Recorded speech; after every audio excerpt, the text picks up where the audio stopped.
So if you don't mind telling us your name, your date of birth, and where you were born. Okay, Sadie Reid Butler, and I was born in Lawrence County, but what we call Robinwood Community. And what was the other? And your date of birth. February the 27th, 1933. I was born on February 26th. All right. What did your parents do for a living?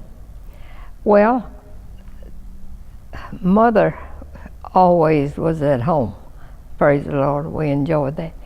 And Daddy farmed with someone when I was born. But then he bought his own house and so forth. And so he was a farmer and a logger. And then he became what we call supervisor, road supervisor, county supervisor for 24 years. So was religion part of your home, and if so, how? Religion was almost number one. Daddy had a log truck, and then for Sundays he put on a body that we could stand on, sit on, or whatever. And he ran a route, picking us up. Of course, we rode on the back. I did, because I thought that was a lot of fun. But I had to sit back behind the wheels on the back, not up front. And of course, they would have revivals in the summertime, and would have services in the morning and services at night. But the children, they were about the Hedgepeth family, about 1 mile south of us, would walk up, and then we would all walk to Bethel Baptist Church for vacation Bible school, and then we'd get to ride home with Daddy on the truck. So it was that way our life, that church. We would have assigned days to go and clean the church and the grounds, and I think maybe we had the first commode running water, and we always kept the visiting preacher. And that was fine. We sat straight up and minded what Mother and Daddy said, especially when the preacher was there. Can you tell me about the house you grew up in? Well, it did have a hall down the middle, but it was very comfortable. We never knew that we were never comfortable. We had a lovely parents' home, was always happy, and I was always into mischief. Jane wasn't. Was there ever a time when money was tight? Never. We never knew it. And we were always glad I was to see the Sears Roebuck catalog. And I had the freedom to order my shoes and some clothes for school. But we had a wonderful childhood. I laughed and got in trouble more than anything else. What were some of the things you did as a family together? Well, I think mostly it seems if you had a cow and a milk and those kind of things, you were always doing something at home, busy. But my mother's brother, Preston Davis, married my daddy's sister, Aunt Lucille, and we were very, very close. And they lived in Oakville, and that was like going out of town, and we went over, and the four of them were very, very close. My mother, I remember spending a lot of time with Aunt Lucille when Uncle Prep was sick. And so mainly visiting family, and going to town on Saturdays. foods do you remember from your childhood?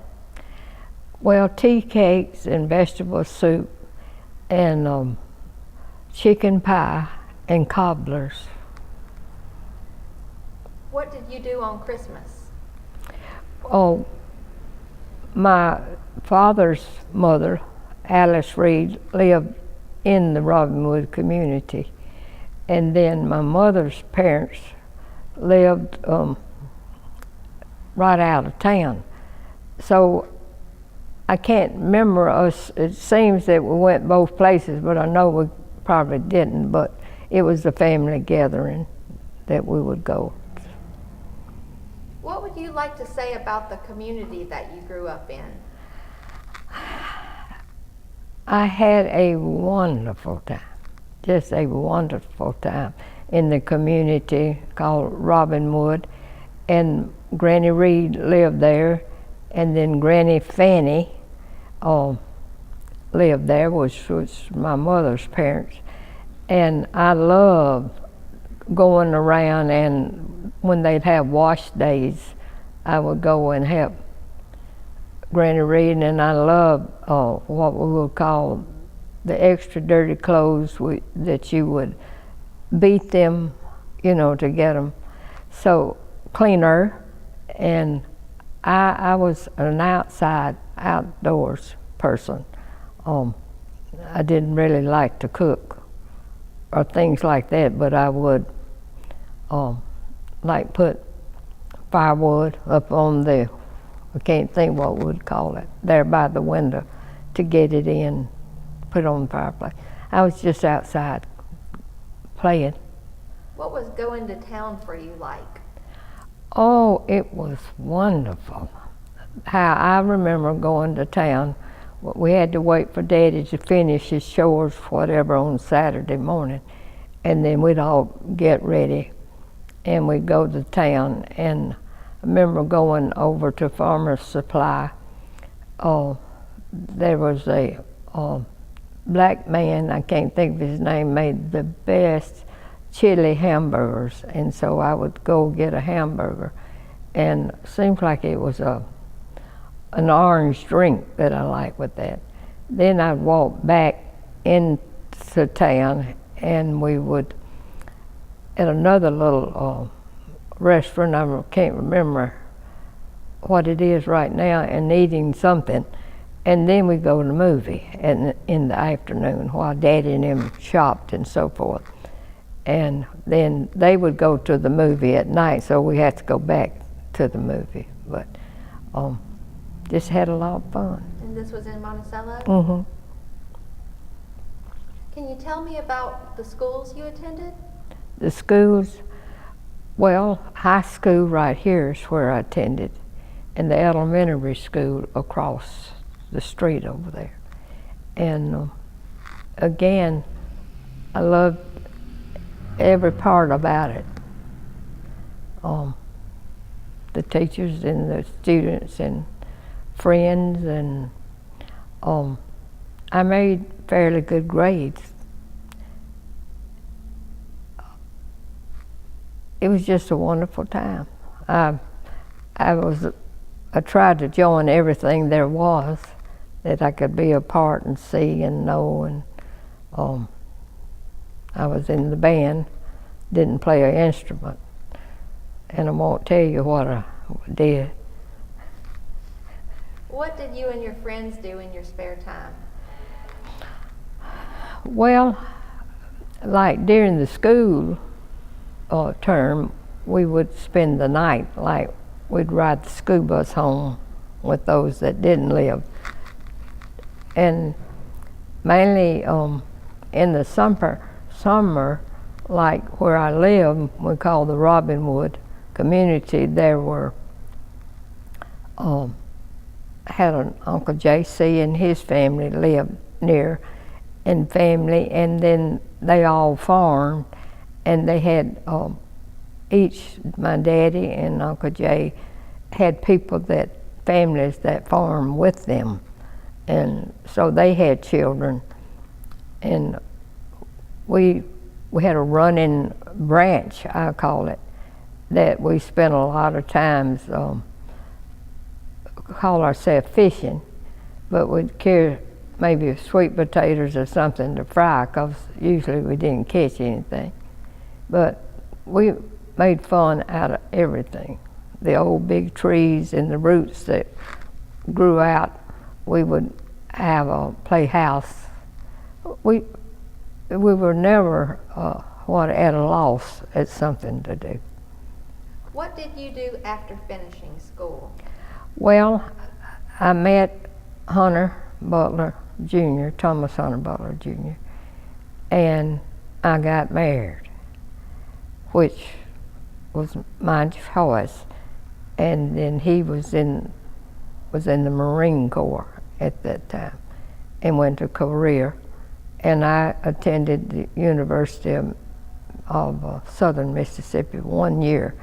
And then when he came home, I went to New Orleans, stationed at the Naval Air Station down there. And that's where my first child was born, Sadie Reid Butler.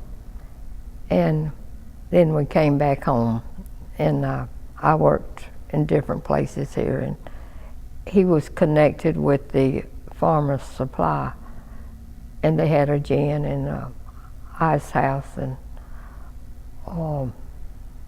can't think of others, so he worked there. And I listed some of the things that I had worked. What was it like raising kids in Lawrence County? Well,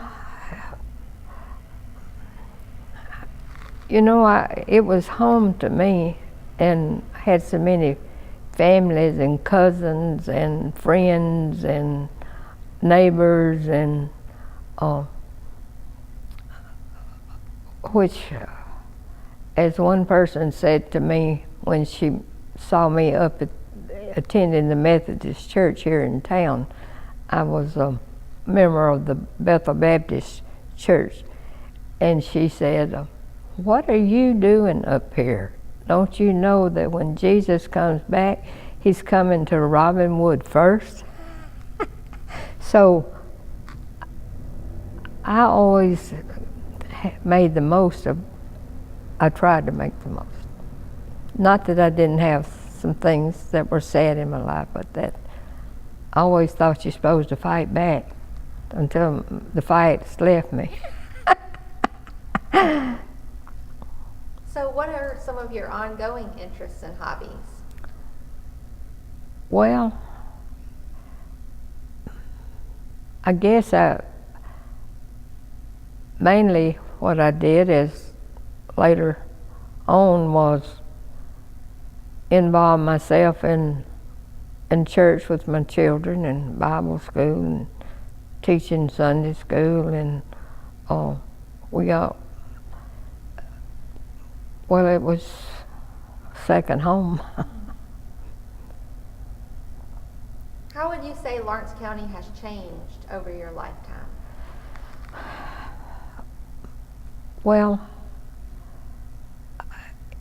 I think of it as like it changed as we all grew up, you know, and became an adult and did adult things, and when I was a child and a teenager.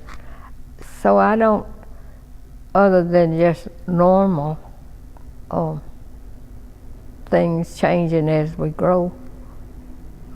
Do you miss anything in particular about the past?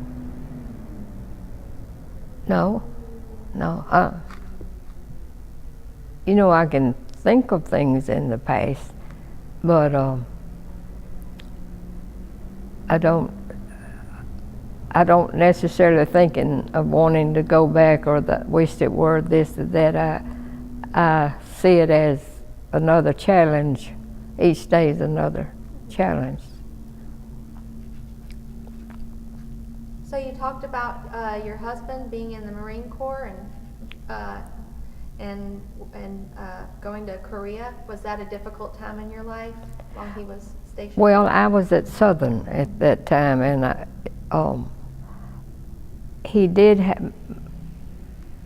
was on leave, and he went to Japan that year and bought me a set of dishes, china, from a Christmas present. And the little young man that helped him find the dishes and all, not 3 or 4 years ago, I opened the lid, I think it's a vegetable bowl, and I had forgotten the letter that he had written me, the young man over there, and telling me about meeting Hunter and helping Hunter. I still have the note, still in the china vegetable bowl. Do you remember your first contact with television or computers? Well, with television, I call my best friend was Annie Brannon Peavy. She and her husband, and we were very, very close. Maybe I was closer to them than they were to me, because I was always enjoying doing or going somewhere. And they had the first television that I can remember, and so we looked forward to going on Saturday night. And I can't think just particular what we went. It was some musical program, but I can't think. What is your best piece of advice that you would like to tell anyone? Well, I pulled some good ones in my life, I guess, but I still say the best you can, find love, and please laugh all that you can, and make the most of life. Each one you meet, and what you do, and cook and eat. Is there anything in particular you'd like to end your interview with or say? Well, I've enjoyed being here, enjoyed meeting you, and of course being a family member.